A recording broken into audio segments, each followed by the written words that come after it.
Good morning, everyone, and welcome to the December 14th, 2023 meeting of the New Mexico Oil Conservation Commission. Due to the weather in New Mexico, Commissioner Bloom and Commissioner Mpoma were both unavailable to attend in person, and so are both participating in today's meeting telephonically via video conference on WebEx. So I'm going to run through a roll call. Commissioner Bloom. Present. Dr. Mpoma. Present. All right. The next item on the agenda is approval of the agenda for this meeting. Do my fellow commissioners have any comments or additions to the agenda? No, Mr. Chair, I'd move to adopt the agenda. Mr. Chair, second. So let the record reflect the agenda was unanimously adopted. Prior to the meeting, Commission Clerk Ms. Florine Davidson distributed minutes from our November 8th and 9th, 2023 meeting. Do my fellow commissioners have any comments or addenda to the meeting? To those minutes. No, Mr. Chair, the minutes look great. I would move to adopt the minutes from the last meeting. Mr. Chair, I will second. Let the record reflect that the minutes were unanimously approved. And now we will move on to pending cases. First up is case number 23943, joint motion representing the application of Northwind Midstream Partners, LLC for approval of redundant acid gas injection well as required under order number R-20913 as amended, the County, New Mexico, be referred to the Oil Conservation Division. Can I have the parties who have an appearance in that matter please identify themselves? Good morning, Chair Fuge, Commissioners Bloom and Boba. Nice to see you this morning. Good morning.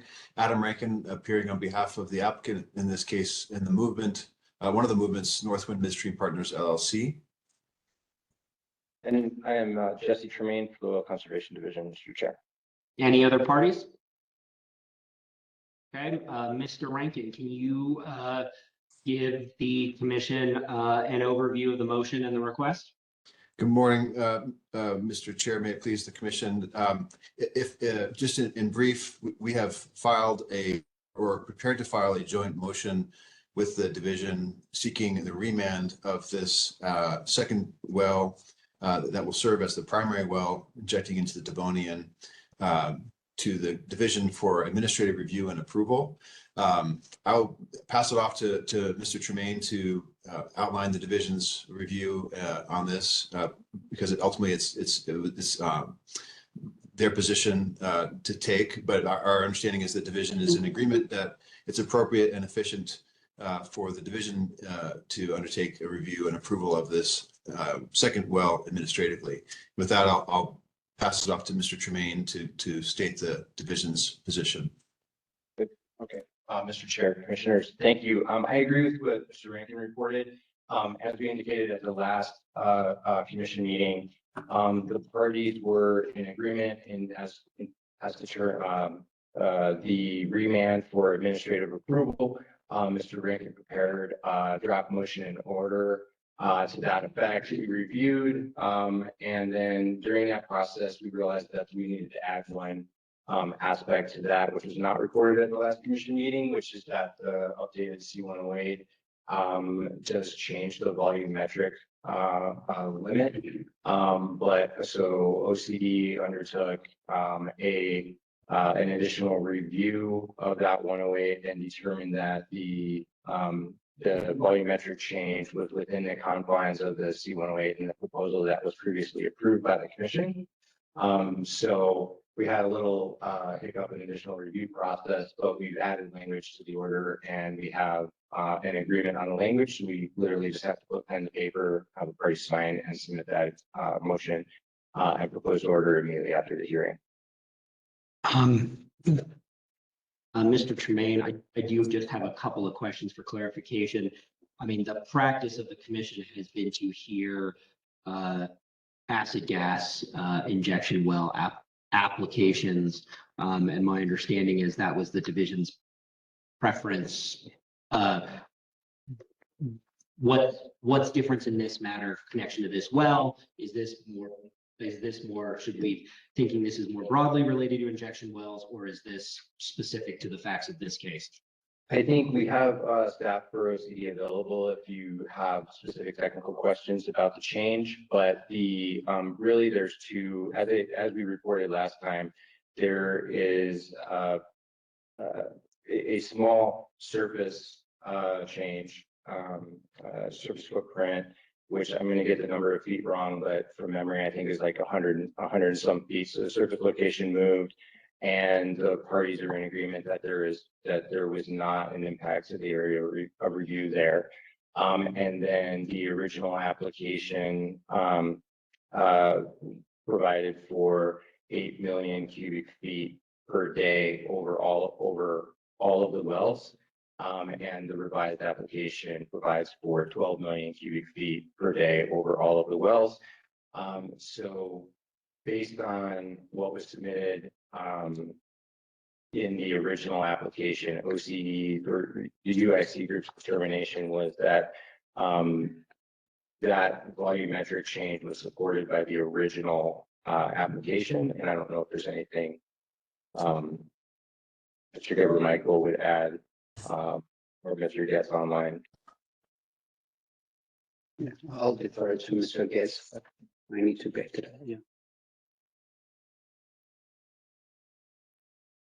I think he's muted or doesn't realize I was talking to him. So, No, I'm trying to find Okay. the unmute button. Good morning, commissioners. The contentious argument in this pair of wells was the original concept of disposal, the first well into the shallower zone, the Delaware Mountain Group. And as part of our agreement and the negotiations with the applicant, we went forward with the second well being the deeper well in Devonian. The discussion and as well as the information provided in the modeling also for both the shallow and the deeper well were presented to commission. The main concern has been the shallower well, and which proved to have to be redrilled. The deeper well, the Devonian well, the information provided was consistent with what we've seen with other Devonian applications. And unlike prior experiences where we've had contested applications or contested protests by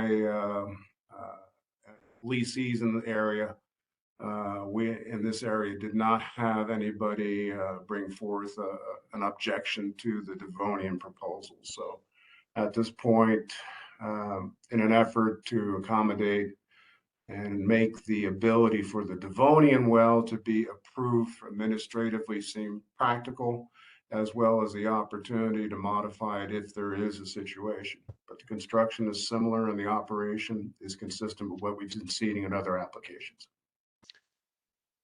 Thank you. Mr. Rankin, would you like to offer anything in response to my question on behalf of Northwind Midstream? Yes, thank you, Mr. Chair. Commissioners, may it please the commission. You'll see in the motion that we submitted, or we will submit, I'm sorry, I keep thinking it's been submitted, it hasn't yet been. But as we outlined in the joint motion, the order that was approved and entered by the commission actually appears to intend for the division to review and approve administratively the C-108 for the second well. That approach is in line with what the commission has recently done with these AGIs, where they review initially the proposal to inject acid gas in an initial case, and then also evaluate and require a secondary or redundant well. And that was done in the Pinon case recently, where the commission approved a second well and then authorized the division to review and approve administratively the secondary well. And if you'll see in the governing order here by the commission in order R20913D, that there is some language in the order that indicates that the commission intended for the division to actually review and approve the C-108. It's a little ambiguous, because there's some other language that discusses the commission approving the secondary well. So it's not totally clear what the intent was. And so because of that ambiguity, we filed this joint motion asking the commission to clarify and to confirm the remand to the division. So this is in line with what the commission has previously done recently with these AGIs, where a second well has been required and then authorizes the division to approve that administratively. Thank you both. Those were my only questions. Commissioner Bloom, Dr. Mpoma, do you have any questions? Mr. Chair, so I don't know if I can comment on the application. So I just want to seek some guidance. If I can comment on some issues that I've seen, but I don't know if I can comment.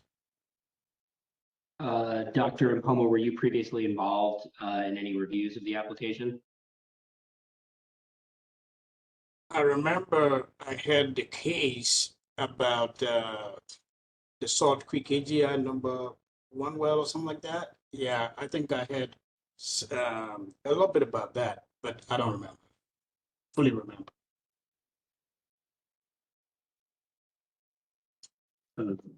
Mr. Chair, the only thing before the court is before the commission for the joint motions. Yeah, Commission counsel makes a good point. At this point, it's just if we've got any concerns about the joint motion, not the substance of the underlying application. Thank you. Commissioner Bloom, any questions? No, Mr. Chair, no questions. So if I'm understanding what's been presented at this point is I believe there was a joint motion filed. There will be an updated one based on some additional information. So since an updated one's forthcoming, I think the one in the record before the commission is not one that either party desires us to act upon. Mr. Chair, I think that we were intending to submit a joint motion, but then we realized that we needed to address the volumetric change that USC determined was within the scope of the original application and commission's review. So I don't believe that we have filed a joint motion. I was trying to explain why we had not yet filed a joint motion, unless. Wasn't there a filing from Northwind, which is how this got on the docket, or was it just a concept? Please, the parties refresh the commission's recollection. I believe, Mr. Chair, this is Adam speaking, that the notion of a motion was raised at the last meeting, but it was not yet filed. So I don't believe it's yet been filed. And so I don't believe there's anything yet other than the consideration of the concept before the commission at this time. So I don't think there's any formal action for us to take on it at this juncture. I will state I found the explanation helpful from the parties and look forward to the joint motion, and will set it for final commission decision at the January 11th hearing. Mr. Chair, members of the commission, if you wish, you can, based on the representations by the parties, and if the motion is otherwise consistent with the representation of the parties and being joint, the time you could at this time delegate authority to approve the joint motion to the chair without it having to come on it, without having it appear at the next meeting. Fellow commissioners, how do you feel about that suggestion? Mr. Chair, I'd be fine with that. Dr. Mpoma? Yeah, I'm okay with that. Thank you. Okay. We will look for a joint motion from the party. Well, we'll need a motion. Can I get a motion? Motion to, but I think the commission might want to consider this one would be a motion to approve the joint motion of the parties on that agenda item, consistent with the representations of the parties and delegating authority to sign an order approving the said motion to the chair. I still move as articulated by Commission Counsel. Can I get a second? Mr. Chair, I second. I will do a roll call vote. Dr. Mpoma? Approved. Commissioner Bloom. Approve. Let the record reflect the motion was approved unanimously. Thank you, Mr. Rankin. Thank you, Mr. Tremaine. The next items up are carryover from our last commission meeting where we directed the parties in cases 23686 and cases 23687 to present a joint order to the commission based on the hearing and our findings at the November 8th and 9th hearing. And I see Mr. Tremaine and Ms. Hardy. Any other parties who's entered an appearance present here today? Good morning, Chair and Commissioners. Dina Bennett on behalf of Chevron, appearing virtually. Okay. All right. I will pass it over to you, Ms. Hardy. Actually, most likely Ms. Bennett would Oh, address the, I will pass it over to Ms. Bennett. Sorry, my bad. it's okay. Thank you. Thank you very much for being here and for allowing us to present the order that we prepared to you all today. So as you mentioned, Chair, this is a continuation of the hearings that occurred in November on two pilot projects, or on a pilot project that involves 2 wells for Chevron, seeking approval to inject produced water into the Delaware Mountain Group. And after the hearing, the OCD, Chevron, and Mewbourne worked together to prepare a proposed order. And we've also been working together to prepare proposed permits. And yesterday evening, we came to an agreement on the proposed order. And so I emailed that to Mr. Rubin this morning, and I apologize for the delay in getting that to the commission. And we are still working on the proposed permits. We're very, very close on the proposed permits. There's just a couple of outstanding items that we need to discuss further amongst the parties. So we're very close on the proposed permits. But in speaking with the OCD and Mewbourne's counsel, what we propose to do today is to present the order, and I'm happy to walk through it briefly. And then any of us are, I'm sure, happy to answer any questions that the commission may have. And then our proposal would be to allow the parties 2 weeks to finalize the permits and submit those permits to the OCC for review, recognizing they will be issued by the division. And the goal would be to have the order and the permits issued basically simultaneously or contemporaneously, so that the commission would have the opportunity to review the order, the division and the parties would have the time to finalize the permits, and we would submit the permits to the commission in a couple of weeks. And the goal would be, again, with the goal for the commission to approve the order at that time and for the division to then issue the orders contemporaneously with that approval. That's a brief introduction. I'll pause there to see if the commission has any questions for me, or if Mr. Tremaine or Ms. Hardy would want to weigh in on anything I've said so far. Mr. Tremaine? Mr. Chair, Commissioners, thank you. I agree with the presentation of Ms. Bennett. There's really two real issues that the parties are talking, particularly the technical teams are talking about, which are special conditions 4 and 11 related to the details of separate test and the timing of the seismic monitoring. These were discussed in at length in the previous hearing. I do agree that we are quite close, and those just need some clarifications. The division's specific outstanding obligation to the commission is to provide an updated Exhibit 11. And those special conditions are what OCD is proposing to use as a guidepost generally moving forward. And those relate directly to the special conditions. So as soon as we have that language knocked out, OCD will move forward with preparing and updating Exhibit 11. And I agree with the time frame proposed by Ms. Bennett that we can within the next 2 weeks, get this done. So I'm looking, and Ms. Hardy, any? Mr. Chair, I agree with Mr. Tremaine and Ms. Bennett. Hebron would like to make sure that the proposed or the permits are attached to the order as exhibits, and I believe that they are referenced that way. So as long as that is accomplished, we're fine with this procedure.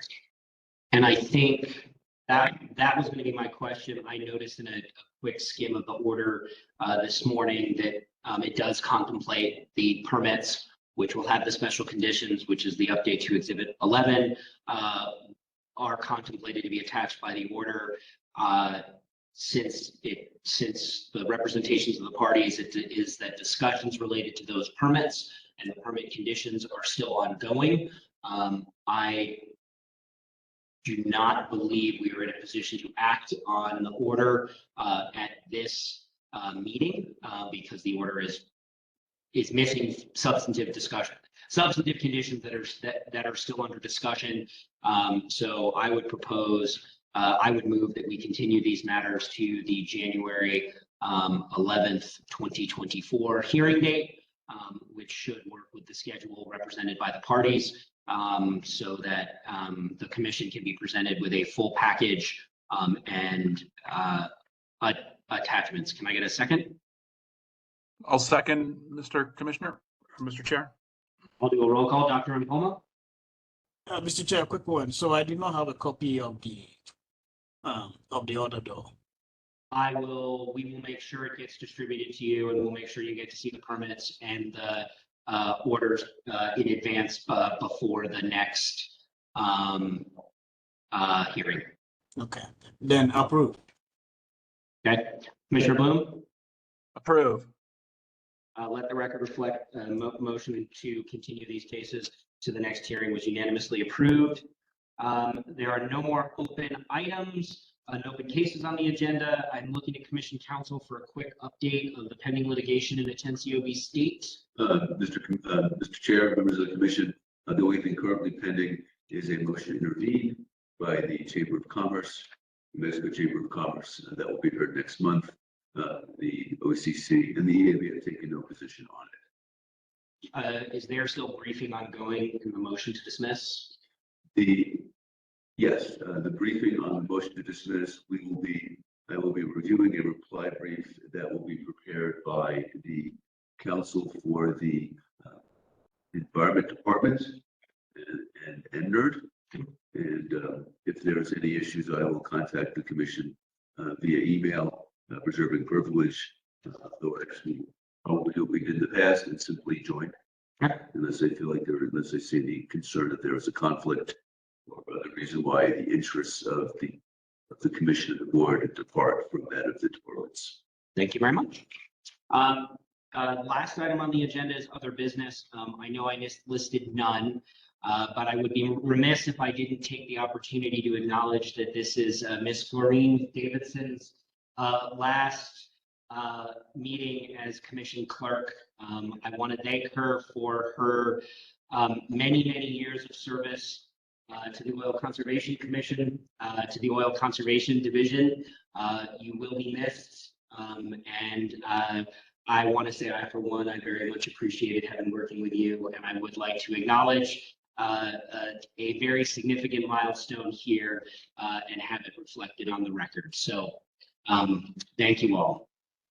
Mr. Chair, if I might, I would say that I would add that I had the good fortune of first working with Florine, my first go around at the Oil Conservation Commission back in 2012 or so, which, you know, compared to Ms. Davidson's long tenure, it makes me still just a baby and a newbie here on oil and gas issues and in front of the OCC.